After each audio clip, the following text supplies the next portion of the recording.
Hello. Dead ignorant.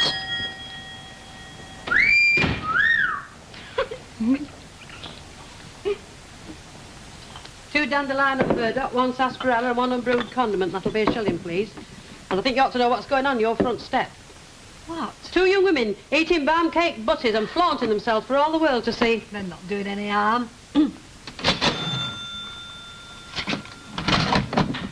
How do you reckon the funeral went yesterday?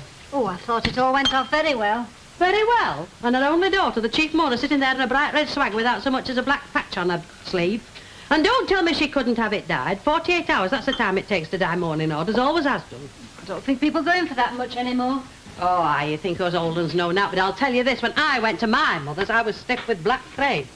I see you didn't pull your shop blind down yesterday. No, but I drew my upstairs curtains. Oh, yes, I noticed that, but Mrs. Lappin always drew the shop blind with the courtiers you went past. Did they ask you to see her? No, they did not, and if they had, I wouldn't have gone. I think it's morbid. Well, you guessed at Reef, didn't you? Of course I did. Well, then you've the right to. Ooh, I've just had a whiff of a filthy smell. Has somebody brought something bad back? No. Ooh, you could have kidded me. All right, Ina, we get your meaning. You wicked old besom. Oh, and while I'm here, I'll take a bottle of disinfectant. The strongest you've got. I've got some fumigating as wants doing. What do you know about Factories Act anyway? Nothing. All I know is if you mention it to them, they get all hot and bothered. All I said to them were, if you're not careful, I'll report you to the Factories Act.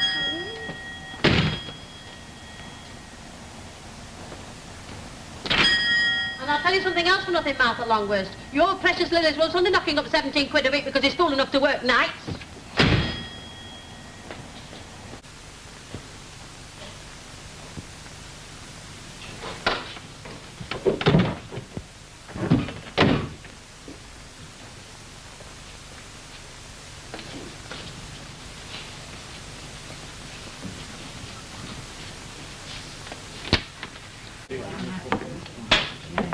Keeps looking at me. Ah, well, if she looks at me, I'll stare her out.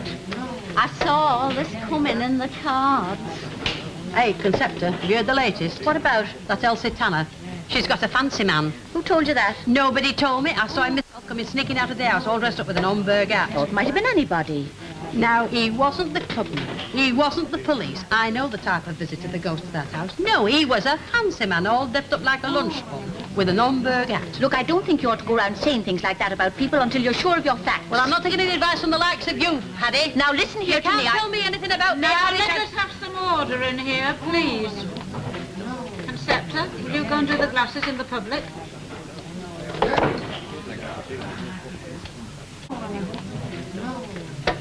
What's your stout like? It's very nice. Oh, you've got no taste, you haven't. Now, I can tell as ever lays a thing to my lips whether it's off or not. Funny, I can't put a name to it. Now you come to mention it.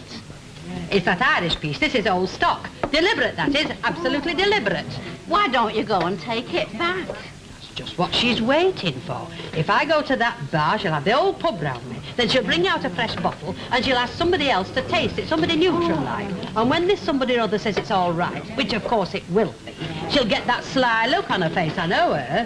What ought we to do about it? Well, I'll tell you what we're going to do. We're going to drink this stout and we're going to crack on. We're enjoying it.